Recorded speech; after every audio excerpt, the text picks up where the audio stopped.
Allora, eccoci rientrati in studio per questa ultima parte di TV7 Match, dove parleremo di politica. Salutiamo Alessandro Bisato, buonasera Bisato, segretario regionale del Partito Democratico in Veneto, rientrato giusto oggi da Roma, ieri ha partecipato alla direzione del partito. Alle mie spalle vediamo già il segretario reggente, no? Si chiama così, Martina. Allora io direi che possiamo subito sentire questo breve intervento di Martina, se la regia ce lo propone, e sentiamo cosa ha detto a proposito delle possibilità di alleanze di governo. Sentiamo. Per noi il tema non è mai stato votare Salvini o Di Maio premier. Per noi il tema non potrà neanche mai essere sostenere un qualsivoglia percorso con Salvini, Berlusconi e Meloni come soci di riferimento, tanto per essere altrettanto chiari.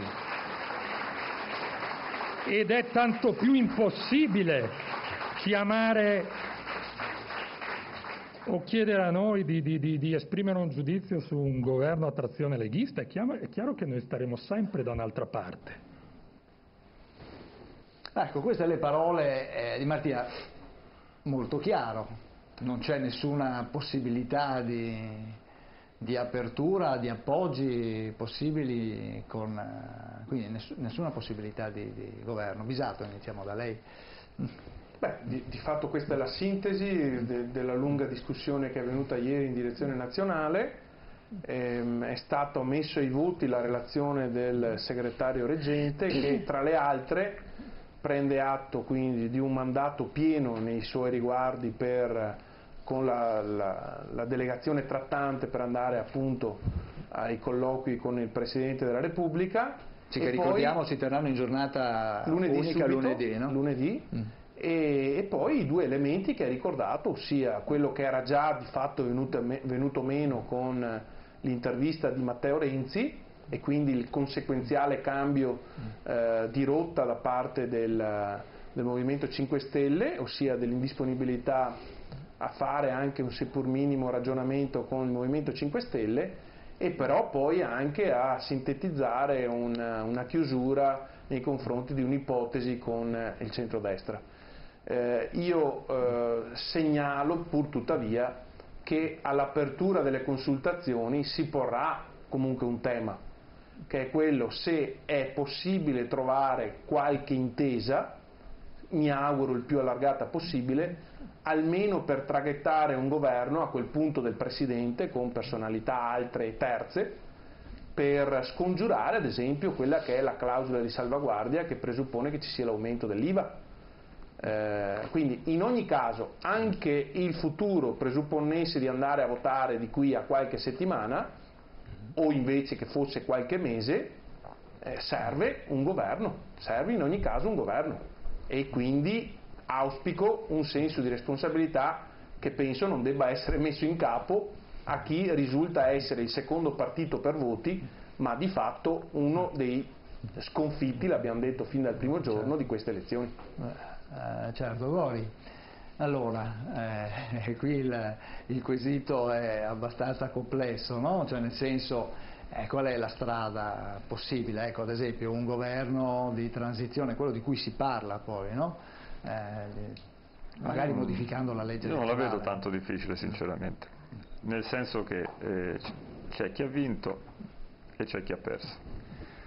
Ciò che abbiamo sentito poco fa, che è stato detto da Martina, è ciò che è stato anticipato dal centrodestra, da Salvini e dalla Meloni. Il centrodestra sicuramente non ha intenzione di governare col centrosinistra, lo troverei una cosa anche assurda, sinceramente. Il centrosinistra ha dichiarato mai con la Meloni, mai con Salvini, quindi siamo perfettamente d'accordo, ma non per motivi solo di colore politico. Primo, per il rispetto del voto degli elettori. Secondo, perché nel mezzo c'è un ragazzo che avrà fatto la sua esperienza politica, ma che ha cercato di trainare tutta l'attenzione politica sui secondi arrivati, cioè il Movimento 5 Stelle, che non vuole andare d'accordo né col centrodestra né col centrosinistra. Poi cerca un'alleanza col centrodestra, ma poi c'è Berlusconi, trova la scusa per non accettarla. dopo aver parlato male a lungo del centro-sinistra cerca un'alleanza di centro-sinistra, cioè, il Movimento 5 Stelle ad oggi non è più affidabile, gli unici affidabili sono il centrodestra che ha vinto e il rispetto dei risultati elettorali che fanno parte del centro-sinistra, quando Matteo Renzo dice mai governi chi ha vinto. Allora, da questo punto di vista, l'unica soluzione, che a me dispiacerebbe perché sarebbe controproducente per l'Italia, sarebbe anche un fallimento della politica italiana, sarebbe tornare al voto.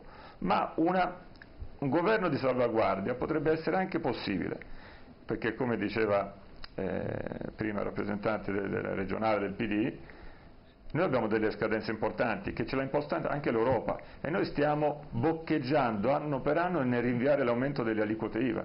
Qui si parla di oltrepassare del 25% l'aliquota IVA massima nel giro di circa 3 anni. Se non si fa un governo per fronteggiare questo pericolo per l'economia italiana, per affacciare i bilanci italiani verso le richieste europee, che sono eccessivamente pesanti per il nostro, noi veramente ci troviamo in una situazione di disperata necessità di un governo, ma non di un governo qualsiasi esso sia, ma di un governo che possa arrivare almeno fino a ottobre-novembre, per poi dopo, io le vedo inevitabili, tornare alle elezioni. Ripeto, vedo il ritorno al voto come un fallimento. Ma questo ci ha regalato Di Maio. Ecco, sentiamo proprio Di Maio cosa dice della situazione e del perché si è arrivati a questa situazione. Ascoltiamolo. Qui non è un problema di Presidenza della Repubblica, qui c'è un serio problema politico in Renzi e Berlusconi che vogliono ancora una volta uno di quei governi che abbiamo visto in questi anni. Se questo è l'obiettivo di Renzi e di Berlusconi, e allora l'ago della bilancia è Salvini in questa storia, bisognerà vedere se li aiuterà a fare un governo del genere. Stiamo vedendo che si sta tagliando fuori dal governo nazionale la forza politica che è la prima forza politica del Paese, col 32%, 11 milioni di voti. Io qui invece ci vedo un disegno sin dall'inizio, sin dall'inizio il disegno è quello di Berlusconi e Renzi che hanno sabotato qualsiasi governo politico per rimettersi insieme. Ok, basta, significa che adesso il ballottaggio lo facciamo alle prossime elezioni perché gli italiani sanno bene che la partita è tra noi e Salvini, non c'è nient'altro, e la pagheranno proprio quei partiti che oggi stanno ostacolando la formazione di un governo politico. Ecco, Grizzato, allora Di Maio dice il ballottaggio alla fine sarà alle prossime elezioni e parla quindi di un accordo Renzi-Berlusconi per sabotare appunto il Movimento 5 Stelle. Allora, sul ballottaggio è forse l'unica cosa sensata che ha detto in tutta l'intervista, effettivamente, ma hanno avuto molta più visibilità, Poi, per carità, ci sono dietro molti calcoli che senz'altro si sono fatti anche nella gestione di queste trattative, tattici proprio, non strategici, non politici, ma tattici. Su tutto il resto è una visione completamente distorta del panorama complessivo. Ma quando si parla di vincitori e dei vinti, ecco, questo è il punto di partenza, che sicuramente c'è chi ha perso queste elezioni, e parlo della coalizione di centrosinistra, ma non c'è chi le abbia vinte. Ci sono 3 poli di minoranza, ciascuno di minoranza relativa, e questo apre un problema di prospettive che è fondamentale, ma non solo negli eletti, principalmente negli elettori, dei quali gli eletti poi sono rappresentanti. Il fatto è che l'illusione che abbiamo avuto per 10-15 anni di un sistema bipolare, un'illusione che si era creata, un'illusione che anche a me piaceva, si è palesata esattamente per quello che è, cioè un'illusione, una creazione artefatta. Perché nella storia repubblicana italiana la cultura politica dominante è sempre stata quella fortemente a vocazione proporzionale, tant'è vero che c'erano governi di pentapartito, del cosiddetto pentapartito, c'erano all'interno partiti laici, socialisti, riformisti, cattolici, popolari, liberali, repubblicani, cioè c'era una moltitudine di espressioni. Quello che non è mai mancato era la capacità, la propensione al dialogo politico però su tematiche concrete. Perché dico che questo investe molto più gli elettori di quanto non investa gli eletti? Perché da almeno 10 anni a questa parte c'è una lotta furibonda da parte dei rappresentanti a livello nazionale dei rispettivi partiti, con la famosa personalizzazione della politica della quale si parlava prima, che si è riflessa e ormai ha contaminato la vita quotidiana delle persone. Esiste una totale incapacità, a mio modo di vedere, totale non nel senso che coinvolge ognuno di noi, ma che coinvolge una grande generalità di persone, di ritenere prossime a sé istanze che provengono da una fonte diversa, e questo crea un enorme problema perché blocca completamente la possibilità di dialogo e di avanzamento dal punto di vista politico. E sono d'accordo con Bisato quando dice in questo momento un governo ci deve essere, perché è necessario un governo nel pieno dei suoi poteri che gestisca le transizioni che stanno avvenendo, che sono serie e sono importanti. Prima si parlava degli americani che acquistavano gruppi francesi, adesso ci sono americani e francesi che si stanno dividendo Telecom. Voglio dire, è intervenuto il governo italiano e ha fatto bene a intervenire il governo italiano, adesso nelle condizioni in cui è non potrebbe più permettersi di farlo, quindi passa sopra le nostre teste molte cose molto importanti. Certo, Guidoni, allora è una cosa tra voi e il Movimento 5 Stelle, come diceva Di Maio, è Salvini il... Innanzitutto io credo che ci sia una parte che ha vinto e che è appunto una coalizione di centrodestra. Questa è alla fine la sostanza di tutto, e poi c'è un Movimento 5 Stelle che non si capisce che cosa voglia, o meglio, secondo me il Movimento 5 Stelle non vuole un governo per il Paese, ma sta cercando una stampella che però abbia meno voti di questo partito, in maniera tale da poter fare più o meno quello che vuole, cioè poter avere un ruolo dominante, avere un ruolo assolutamente dominante. Altrimenti non si capisce perché possa andare bene indistintamente la Lega e il PD, che obiettivamente hanno due programmi completamente opposti, e quindi è impossibile prescindere da questo. Quindi la spiegazione che si può dare è soltanto questa, cioè che non voglia un governo, perché è impossibile che uno possa dire mi va bene sia la Lega che il PD, che siamo diametralmente opposti, e l'unica certezza che c'è è questa. Però per un governo di transizione si potrebbe trovare un accordo. C'è da dire che Salvini mi pare che oggi abbia aperto nuovamente come centrodestra, però sì, dopo lo sentiamo. Sicuramente non come Lega, perché non sarebbe, non voglio dire intelligente, ma sicuramente non sarebbe prudente da parte sua abbandonare il centrodestra per fare da stampella a Di Maio.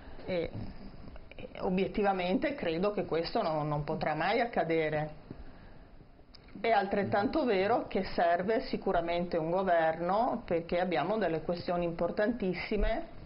Per me la questione dell'aumento dell'IVA è assolutamente fondamentale, perché dobbiamo rilanciare la domanda interna, che ancora langue, perché i consumi non sono ripartiti. Se aumenta l'IVA andiamo in direzione diametralmente opposta, per cui secondo me è un disastro. E poi vabbè, tutto il resto. Certo. Ma quello che io mi domando, questi problemi tra i partiti sono così grandi di fronte a una catastrofe che sta arrivando, e ne abbiamo parlato prima perché parlavamo di valuta e parlavamo di BCE, che travolgerà non solo l'Italia, ma tutta l'Europa. Adesso non voglio creare patemi d'animo, ma questa incompatibilità è talmente elevata o è un giochino per arrivare da qualche altra parte? Perché io sinceramente, se vedo uno che sta negando, mi starà anche sulle scatole, ma insomma tiro una mano, lo tiro in barca. Se vedo che il popolo italiano è a rischio, qualsiasi cosa abbia votato, perché poi questi partiti sono l'espressione del voto, no?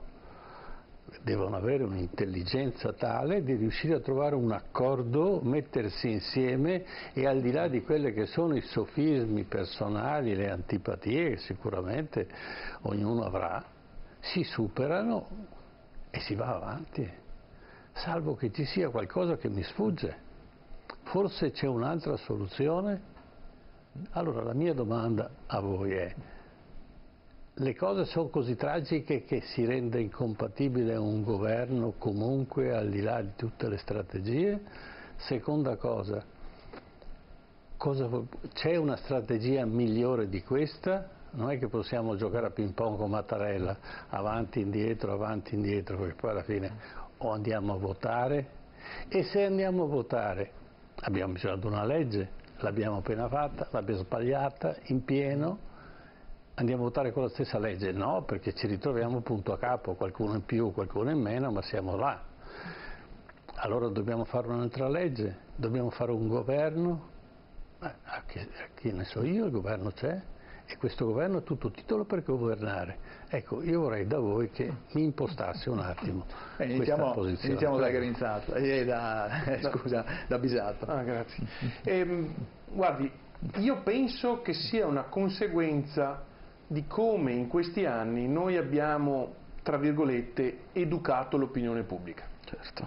Noi stiamo dicendo da mo' che il nostro è un sistema nel quale il giorno dopo, anche se è di tutta evidenza che non è così, ma che il giorno dopo, già solo dai simboli elettorali di quasi tutti, c'era un candidato premier. Allora questo significa che si è estremizzato il concetto che c'è qualcuno che vince. E invece lo schema che abbiamo di fronte è esattamente quello nel quale viviamo da anni, anche se abbiamo cercato attraverso le leggi elettorali di costruire qualcosa di diverso, che è un sistema parlamentare. E il sistema parlamentare significa che il Presidente della Repubblica dà l'incarico a chi sulla carta ha i numeri per ottenere la fiducia. Finché l'opinione pubblica non riesce a interiorizzare questo nuovo aspetto, non ne usciremo, perché il Di Maio col 32% dei voti è obiettivamente, onestà intellettuale mi sento di dirlo, è di tutta evidenza chi ritiene di dover avere l'incarico. Salvini, per altro aspetto, frutto di una coalizione, ha il 37% e dice dovrei essere io. Anzi lui, con un'acutezza politica che gli riconosco, ha detto no, ma io sono anche disposto a fare un passo indietro, in prima battuta, sapendo che probabilmente non ci sarebbe stata la quadra, e adesso invece rilancia dicendo no, adesso io sono disponibile a mettermi in campo. Allora capite che non può essere che la terza forza debba fare solo da stampella. O tutti riconoscono che il sistema è impallato e se ne esce solo facendo tutti un passo in avanti, o tutti un passo di lato, o tutti un passo indietro, oppure non ne usciremo. E ne usciremo, guardate, perché succederà questo: il Presidente della Repubblica, gioco forza, sarà costretto a fare lui un governo, ma lo farà con quelle regole di cui sopra, cioè serve una maggioranza, serve qualcuno che dia la fiducia, o esce una fiducia per astensione, e sarà veramente un governo quasi balneare che avrà 2 compiti in mano e poi si va al voto, oppure avrà qualcosina in più di forza e potrà governare un po' di più. Io da questo punto di vista sono un po' scettico. Perché non può restare questo governo fino a fare una nuova legge elettorale? Ma è vero che per come l'abbiamo costruita nei mesi scorsi, un po' tutti, anche quei commentatori, dicevamo in fin dei conti noi andiamo al voto con un governo che non è sfiduciato. È vero, ma siamo nell'orizzonte della costruzione di una nuova prassi parlamentare, prevedere che il governo continui nella ipotetica pienezza delle funzioni senza ottenere mai un voto di fiducia. Cioè potrebbe anche starci, però obiettivamente qua sì sarebbe un po' per interesse di parte, dico, anche se il senso di responsabilità mi appartiene da sempre e penso che appartenga anche al Partito Democratico. Non vedrei perché debba portare sulle spalle interamente il peso di decisioni che a quel punto potrebbero in parte essere anche impopolari, facendosi impallinare da destra a manca. Cioè, qua serve un minimo di chiarezza, serve che i vincitori, se si ritengono vincitori, dicano espressamente come vogliono uscirne. Però Bisato, all'interno del Partito Democratico ci sono delle correnti che sarebbero aperte comunque ad un confronto forse o a discutere col centrodestra, forse più che non col Movimento 5 Stelle? Allora, qua mi recupero altri 2 minuti, poi mi taccio perché mi rendo conto che potrei togliere... L'entrata alla direzione non è stata un'entrata molto serena, no? Beh, quando voi dite tregua armata, io ritengo che sia effettivamente quello che è successo anche in direzione del Partito Democratico. Io ne faccio parte da segretario regionale. Perché? Perché lo schema proposto dalla Presidenza della Repubblica attraverso come dire, l'esperimento del Presidente della Camera che dice provate a ritrovarvi intorno a un tavolo Partito Democratico e 5 Stelle, è stato stoppato dalla proposizione pubblica di quello che continua ad essere ancora uno dei leader maggiorenti del Partito Democratico, di tutta evidenza questo. Quindi noi abbiamo fatto una discussione ieri che è risultata in parte a posteriori con uno schema diverso e lì se ne è uscito dicendo no allo schema col Movimento 5 Stelle per contraltare nemmeno a quello con il centrodestra. Però, come ho avuto modo di dire prima, non so se una terza via sarà messa in campo dal Presidente della Repubblica. Questo io adesso non ho motivo per essere disconosciuto, mi pareva di averlo ricordato anche qualche settimana fa, dicevo ci saranno 2-3 giri che sostanzialmente andranno a vuoto e poi si arriverà lì, ma come si arriva? Ecco, questa è un po' la domanda che dobbiamo farci tutti. Sentiamo Claudio Gori cosa dice. Sì, il problema è proprio come ci si arriva, infatti. Però il centrodestra non si è messo di traverso. Tant'è vero che le dichiarazioni di Salvini, e quando dico Salvini intendo Salvini come centrodestra, come coalizione, ha detto è vero che fa un passo indietro e che lascia ancora dello spazio di manovra, di ripensamento verso il Movimento 5 Stelle, cioè il centrodestra, tramite la voce di Salvini, sta lasciando tantissima apertura, è il Movimento 5 Stelle che non decide cosa vuol fare da grande.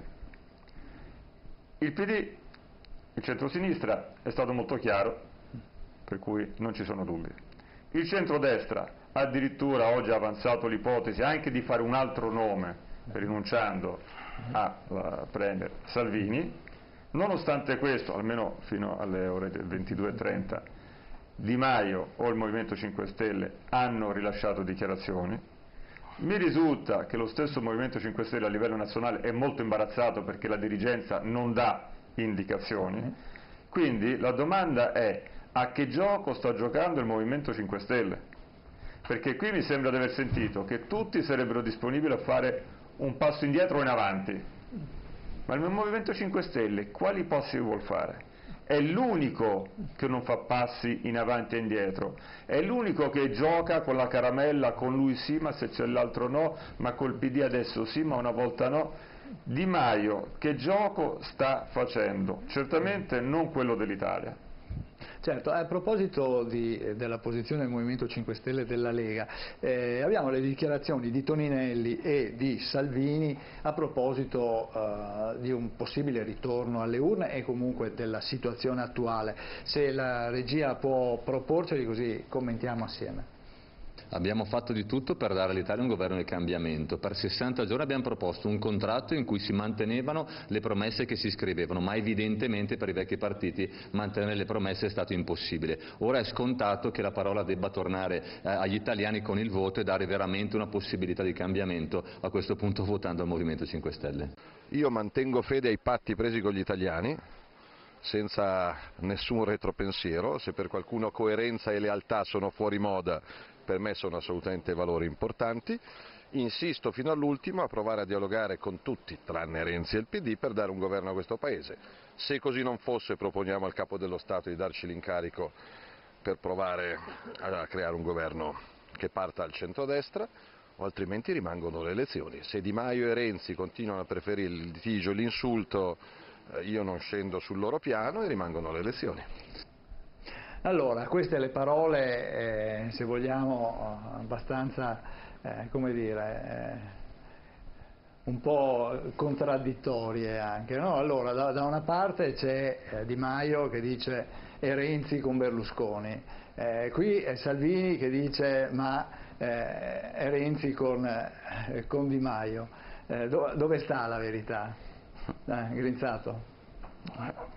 Per me è imperscrutabile, nel senso trovo veramente stucchevole questi ultimi 60 giorni, 59 giorni quel che è stato. A me chiunque legga 3 quotidiani diversi ogni giorno può confrontare le prime pagine e si rende conto che riportano notizie completamente diverse della stessa identica questione, ma su qualsiasi quotidiano nazionale i più seri e più autorevoli, io ho letto almeno 3-4 volte negli ultimi dal 4 marzo che il centrodestra sarebbe esploso, crepe nel centrodestra, poi ho letto almeno 6 volte il PD apre, si vedono spiragli, ira del Colle, ho letto una serie di cose, nessuna delle quali si è mai verificata, nessuna delle quali soprattutto è stata confermata, reggeva la conferma a un quarto d'ora dal momento in cui l'avevo letta, perché si sentiva l'uno o l'altro dire una cosa che era diametralmente opposta a questo. Allora, il punto è questo, è dall'inizio delle elezioni, è dall'inizio della campagna, per fortuna breve, elettorale che abbiamo avuto, che io sento parlare di grosso senso di responsabilità da parte di tutti.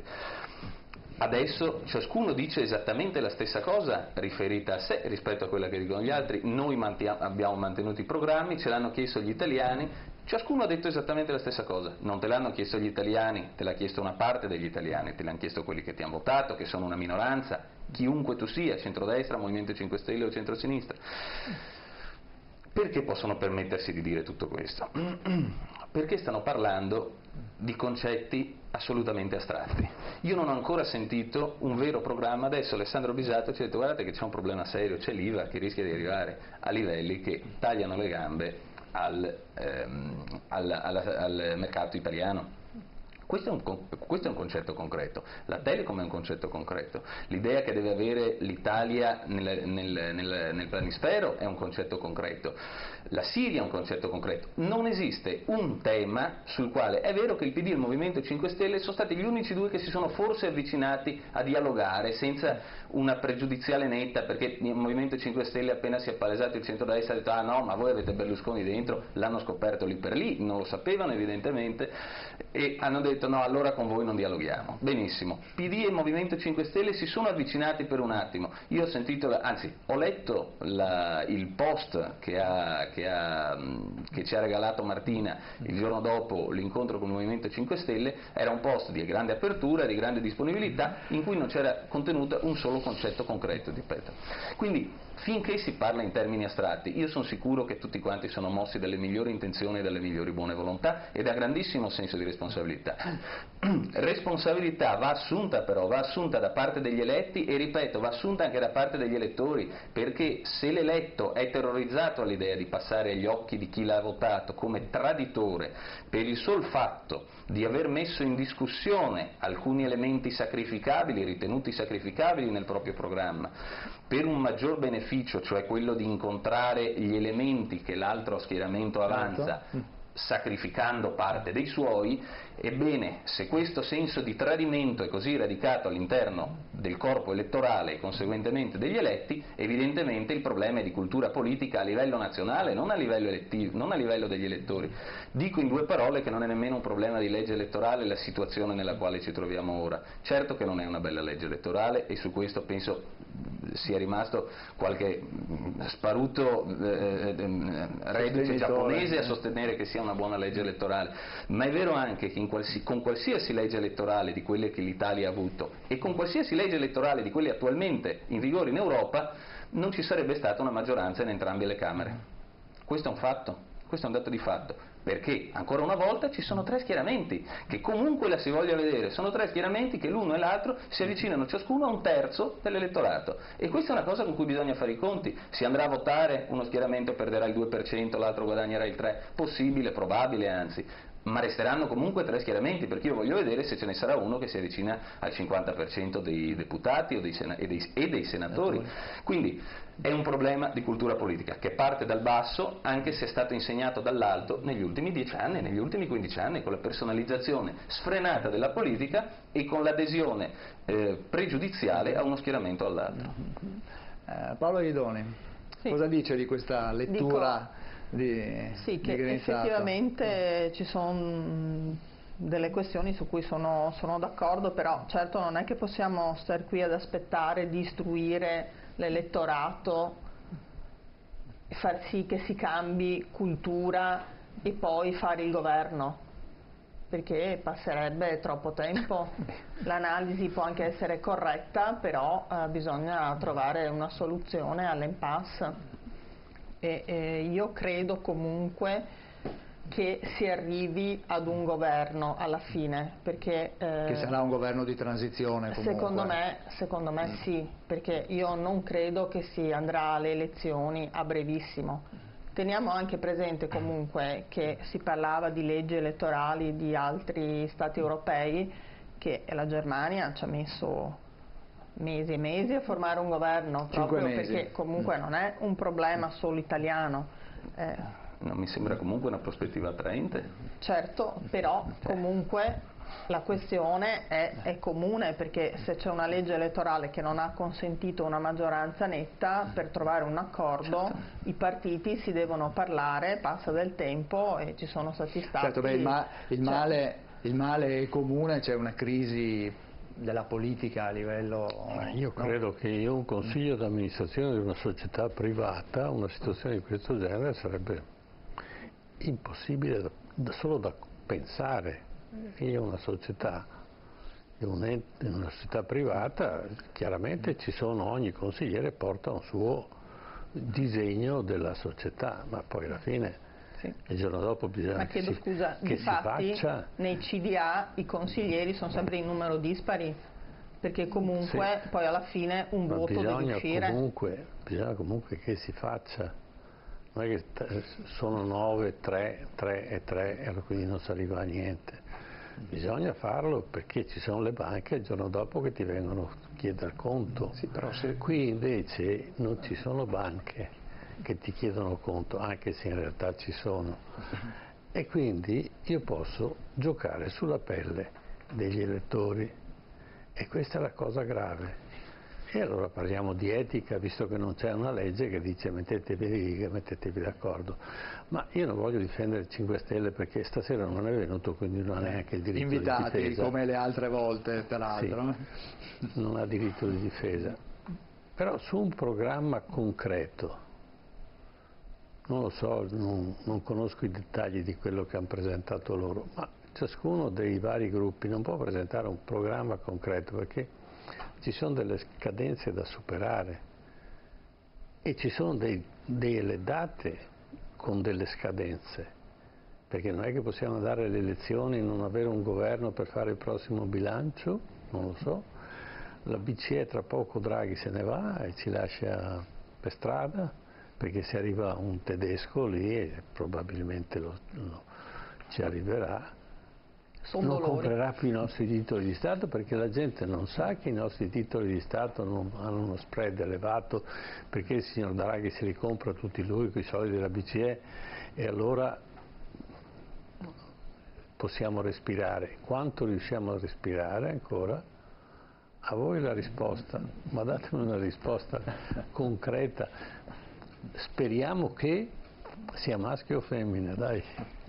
No, speriamo che ci sia un governo di transizione per, primo, fare una nuova legge elettorale, quanto più possibile o modificarla. Alcuni dicono semplicemente introdurre guardate che il problema IVA non è che se ne parla molto, ma il problema IVA porta, per le aliquote che verranno toccate, cioè tutte e tre, a un maggiore indebitamento, ma anche a una maggiore povertà.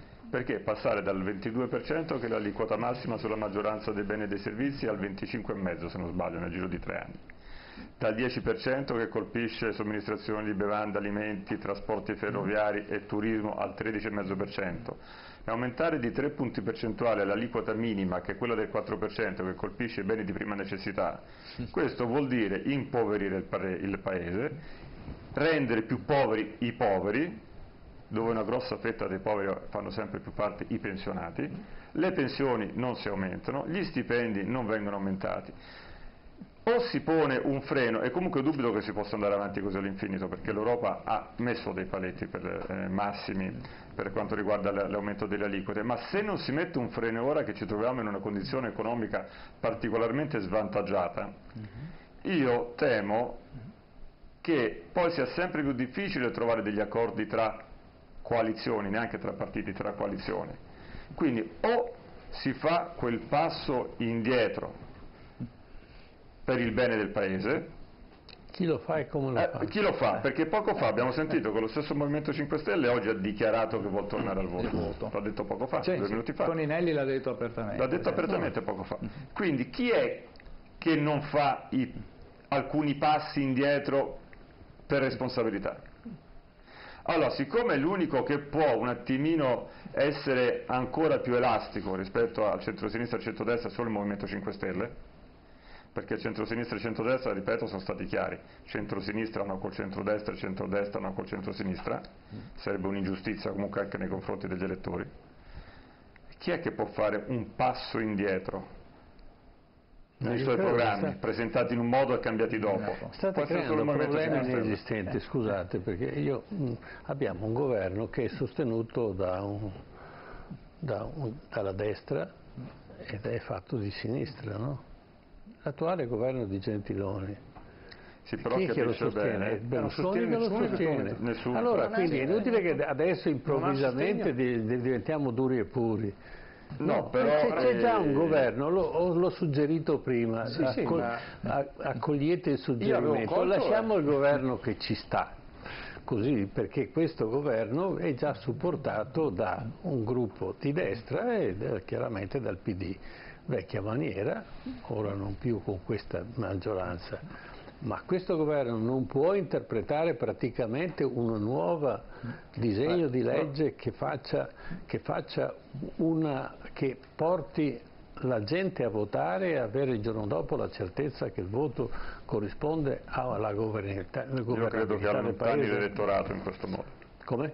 Io credo che facendo in questo modo, non sto dicendo giusto o sbagliato, non le sto rispondendo in modo definitivo, ma comportarsi in questo modo vuol dire allontanare ancora di più l'elettorato dal momento del voto, perché voto o non cambia nulla. Questo è il messaggio che stanno mandando con le elezioni, cioè qui non si rispetta il valore di chi ha votato. Non tutti hanno votato da una parte, ma la maggioranza ha votato da un lato. Qui c'è la mancanza di rispetto del voto del cittadino italiano. Io ho paura che si allontani ancora di più l'elettore dal voto, anche perché se si torna a votare, quando si torna a votare, qui si preferisce spesso il mare, no? Il governo da spiaggia, balneare. Quindi insomma sappiamo come vanno a finire queste cose. Ma anche perché i governi balneari avevano una loro funzione. Esatto. Io posso capirla e dal mio angolo visuale potrebbe anche essere una soluzione. Però è in controtendenza rispetto alle cose che abbiamo detto all'opinione pubblica negli ultimi anni. Cioè? Almeno due. Uno è che ci siamo riempiti la bocca che erano 4 governi di non eletti. Sì. Ma dove? Il presidente del PD, cioè Napolitano, ha inventato adesso, nuova... come dire, prendetemi con beneficio di inventario. Qualsiasi di noi domani mattina potrebbe essere incaricato di fare il Presidente del Consiglio. Ma è già successo. Quindi capite che dicevamo una cosa che non corrispondeva al dato reale del nostro sistema politico. Di necessità virtù. Perché se no io penso una cosa. Però è vero che secondo me allontanerebbe ancora di più l'elettorato dagli eletti e cioè a quel punto deve essere chiara all'opinione pubblica che è una situazione di passaggio, perché è la conseguenza del mancato accordo tra forze che sono differenti e che devono mettersi d'accordo per governare insieme, che è totalmente diverso dallo schema che abbiamo costruito per anni. Cioè l'opinione pubblica, se voi parlate con il vicino di casa, si aspetta che, ma come mai non governa il Movimento 5 Stelle che ha il 32? Come mai non governa il centrodestra che ha il 37?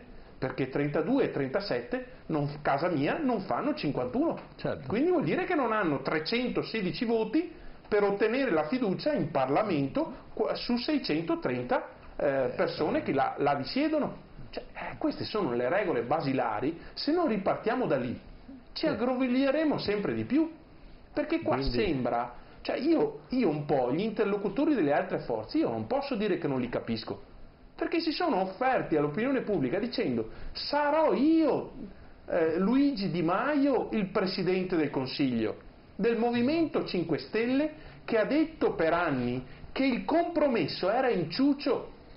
E adesso non può diventare, anche se gli cambi parola, contratto di governo. Sarà sempre inciucio anche questo o no? Va bene. Allora, c'è anche un problema le di parole hanno un senso. c'è anche una questione di strutture mi sembra che la strada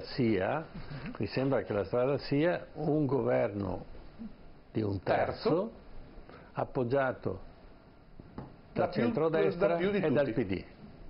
No, il 5 Stelle a fare le freccette contro quelli che sono al governo. Non lo so. Sarebbe un pochettino, non è il massimo. La vedo dura. Oppure siamo al Nazareno forse finirà così, però io ritengo, da esponente politico di una parte, che non sia auspicabile, perché rinfocolerebbe un ulteriore senso di disaffezione da parte di una parte che alimenterebbe un populismo ancora più sfrenato con ritorni al pancismo della gente. E succederà questo, Probabile. Sì, sinceramente in relazione alla domanda che faceva prima il professor Casen, cioè perché un governo adesso non può rimanere in carica l'attuale governo per dotarci di una legge elettorale che garantisca il giorno dopo di sapere chi è chiamato a governare e chi no. Perché la risposta a questo sarebbe un governo presidenziale come quello che la riforma istituzionale che ha fatto De Gaulle nel 65 nel passaggio dalla Quarta alla Quinta Repubblica.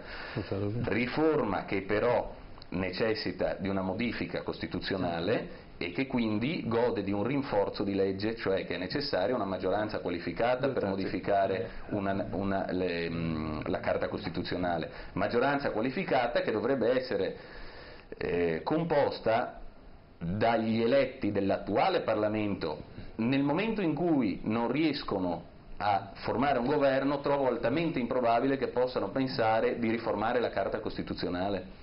Non solo lo trovo difficilmente pensabile, lo troverei anche preoccupante, perché sarebbe il segnale di una certa leggerezza nel modificare la nostra Costituzione, che se ne dica non credo sia la più bella del mondo, anche se così ci viene spacciata da sempre più o meno. Ha molti pregi, ha qualche difetto, sicuramente ha la caratteristica di essere rigida e di necessitare di una maggioranza qualificata in entrambe le Camere con doppio passaggio, maggioranza qualificata che in questo momento io francamente non riuscirei ad ipotizzare, per cui una riforma in senso presidenziale mi sembra altamente improbabile, senza considerare che sento dire da sempre che la Costituzione va modificata. Ad ogni tentativo di modifica della Costituzione è sempre arrivata una smentita secca da parte o della forza politica o nel 2016 da parte dell'elettorato. L'unica modifica della quale io abbia memoria è quella del titolo quinto, che risale al 2001, il governo, se non sbaglio, il Presidente del Consiglio era D'Alema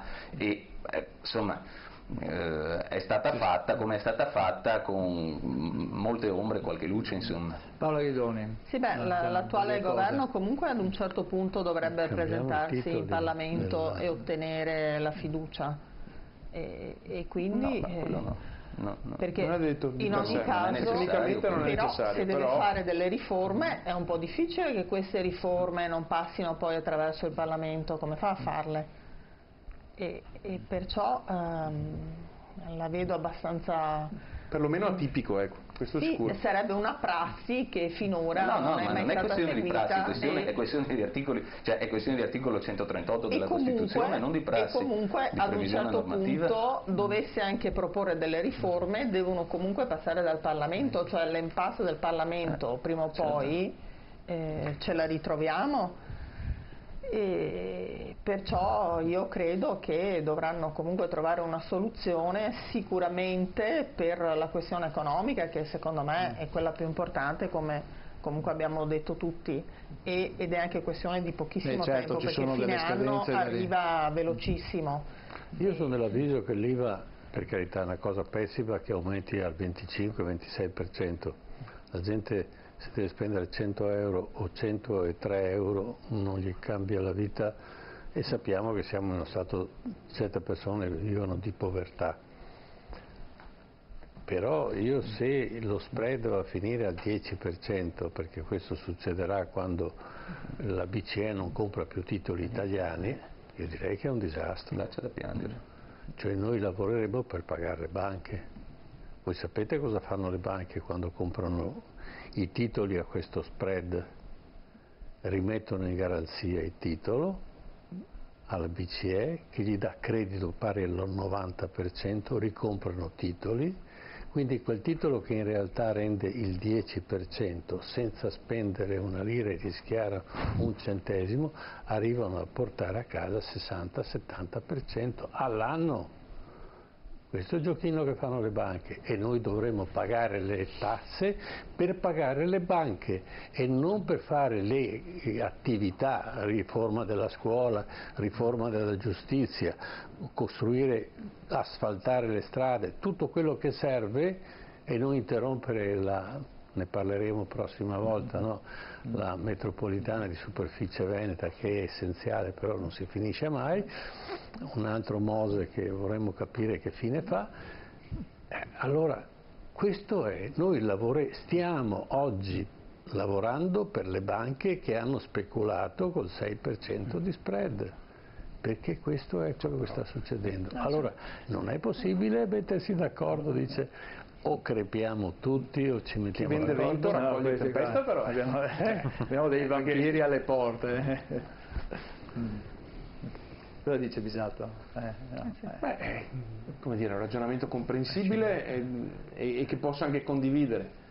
Ma è la realtà questa, non è che è la realtà, ma lo stallo attuale è la conseguenza, è quasi, se mi permettete, fare un programma secco, si fa così, così. In direzione di questo non avete parlato. A quel paese l'ideologia. Bisogna fare delle cose concrete, perché a tappare il buco della botte che sta uscendo il vino bisogna farlo, non è che si può discutere tocca a me o a te bisogna metterci il dito, come la storia del ragazzino che ha salvato la diga, no? Guardi, per me ci vuole poco, si fa un governo terzo, ripeto, che non sia quindi guidato né da Di Maio né da Salvini, certamente non da un esponente del Partito Democratico, però a quel punto sostenuto da tutti. Però comunque è un nuovo governo, non quello che già io penso che sia in funzione. Sia nei fatti che però non ho partecipato potrebbe essere al tavolo. Un rimpasto di quello attuale, che mi pare non si sia comportato poi male, perché insomma sta preso delle buone. Da me certamente non otterrà solo che consenso. Sto portando acqua al suo mulino. Cosa dice Paolo Ghidoni?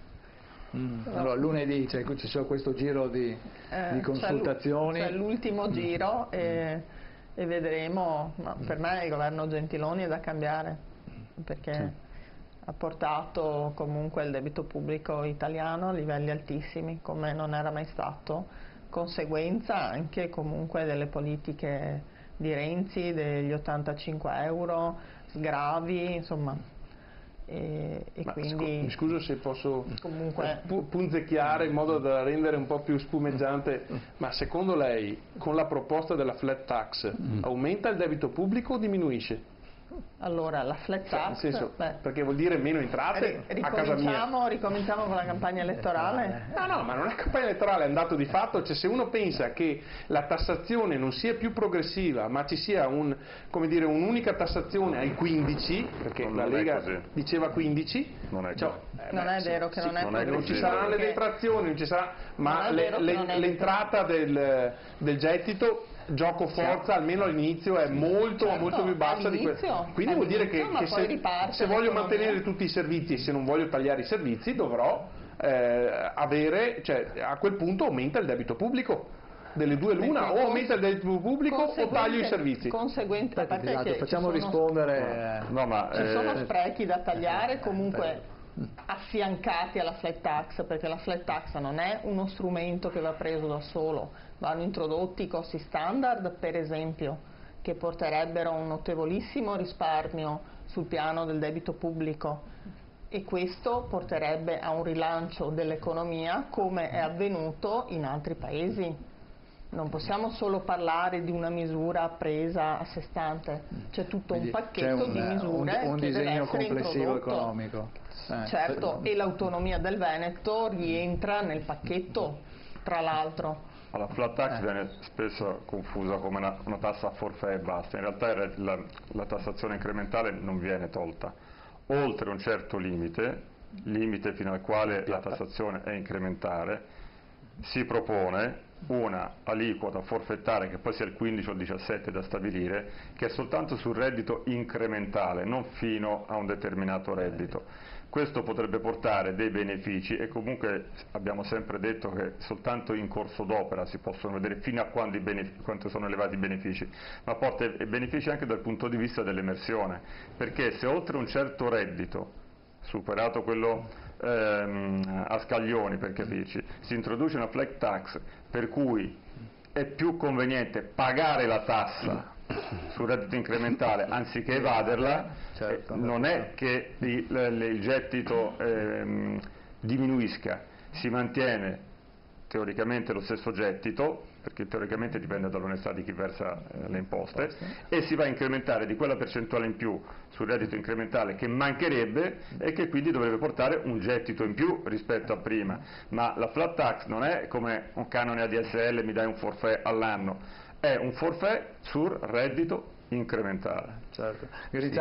Sul merito della flat tax non vorrei adesso aprire un dibattito, anzi, ma siamo in campagna elettorale, su questo ritornerò invece. La liquido in due parole, è tutto giusto, tutto vero, allora mi chiedo perché applicarla all'IRPEF anziché all'IRAP in questo caso, visto che l'IRPEF è l'imposta sul reddito delle persone fisiche, ciò significa che se c'è un sommerso, quello è già a monte. No, viene applicata anche sul reddito delle società. Nel programma, allora bene, mi fa piacere perché nel programma questo non era inserito. Me lo dice lei adesso, non me l'ha mai detto Salvini in tutta la campagna elettorale, non solo perché una parte le garantisco che ma me lo garantisce lei, perché che me lo garantisca lei io mi fido. Salvini ha detto il contrario, ma non solo, una parte diceva il 15, una parte diceva il 23%, io questo, insomma, finita da pochi giorni la campagna elettorale. Ma al di là di questo, il problema è proprio forse non è mai finita, esattamente questo è il problema, questo è il concetto, l'aveva detto anche lei prima, non siamo in campagna elettorale.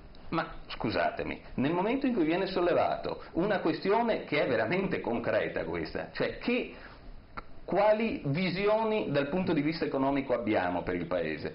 Uno tira fuori la flat tax che voi proponete. La risposta non può essere ma non siamo più in campagna elettorale, perché cosa significa? Che in campagna elettorale si tirano fuori i conigli dal cilindro e subito dopo non si può più parlare di quei temi? Quei temi sono quelli che hanno contraddistinto la campagna elettorale, sono quelli, visto che si sta parlando del rispetto per il voto degli elettori, sono quelli su cui gli elettori hanno votato e in base ai quali gli elettori hanno votato. Per cui nel momento in cui sono messi sul tavolo cercherò di spiegare la correttezza dei miei temi, cercherò di spiegare l'idea che sottende quel tema che io ho deciso di avanzare in campagna elettorale. Non posso liquidarlo come dire o lo prendi così perché io ho preso il 37% oppure cammina vai a casa tua, perché è esattamente la stessa cosa che sta dicendo Di Maio con Berlusconi. Non solo, ancora sulla questione del rispetto del voto degli elettori che io sento dal 5 di marzo. Come si può pensare che sia rispettato il voto degli elettori? O meglio, come si può accusare la rispettiva controparte del momento naturalmente di non rispettare il voto degli elettori nel momento in cui dialoga con uno degli altri due poli e dopo gli si sottopone un contratto, perché quel contratto non sarà una somma e una condensazione dei programmi di ciascun polo che lo sottoscrive, o quello lì ricalca completamente il programma di un solo schieramento, perché allora mi si deve spiegare perché a livello personale si può tradire e a livello programmatico non si può tradire, perché questo è il fatto, non c'è voglia di studiare, c'è voglia di parlare, non c'è voglia di studiare. E cosa più drammatica, gli elettori sono stati educati, e qua mi dispiace dover ritornare sull'educazione degli elettori, che sarà anche un tema a lungo termine, ma è l'unico che potrà salvarci. Gli elettori sono stati invogliati ad ascoltare e a guardare e non a studiare i programmi elettorali. Ciò non significa che gli elettori siano degli ignoranti, non sono né più ignoranti né più colti degli eletti. Questo tanto per essere chiari. C'è una perfetta corrispondenza della classe politica con gli elettori, per cui non ci sono dubbi quanto all'effettiva rappresentanza, ma è un problema complessivo di cultura politica a livello di paese. Ermanno Grinzato dice in pratica che abbiamo la classe politica che ci meritiamo. No, non è che ci meritiamo. In questo momento la legge elettorale prevede che i candidati vengano scelti dai partiti e quindi agli elettori viene presentato un menù, fuori di questo menù non possono scegliere. Questo è il problema. Quindi c'è disinnamoramento, diciamo che 5 Stelle nasce da questo motivo, perché se no non c'era motivo che nascesse un partito